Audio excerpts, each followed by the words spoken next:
TVK கட்சி சேர்ந்து மின்சாரத்துறை அமைச்சர் மேல எனக்கு கோபம் பர்சனலா இருக்கு.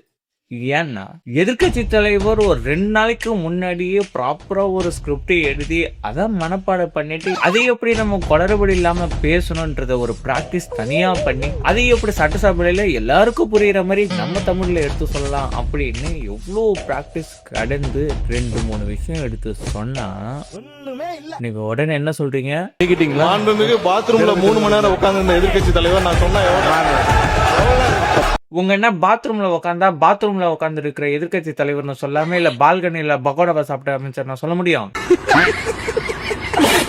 சும்மா லாஜிக்கே இல்லாம சும்மா சத்தம் போட்டுக்கிட்டு. அதாவது தமிழக வெற்றி கழகத்தின் சேர்ந்தவங்க எல்லாருமே என்ன ஒரு ஷெட்யூல் போட்டு வச்சிருக்கீங்க. மின்சாரத்துறை அமைச்சர் செல்வகுமார் இந்த சட்டசபையில ஸ்கோர் பண்றாரு. அதுக்கு முன்னாடி புஷியானந்த் அண்ணன் ஸ்கோர் பண்ணாரு. அதுக்கு முன்னாடி அதுவர்ஜுன் ஸ்கோர் பண்ணாரு. அதுக்கு முன்னாடி சிஎம் தளபதி விஜய் ஸ்கோர் பண்ணாரு. இந்த மாதிரி அடுத்தது யாருன்றது கொஞ்சம் பார்த்தா தான் தெரியும்.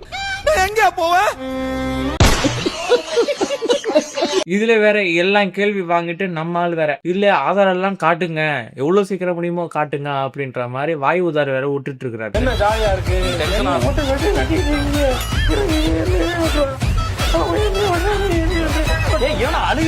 சிஎம் அவர்களை பத்தி இன்னும் புரிஞ்சுக்கல.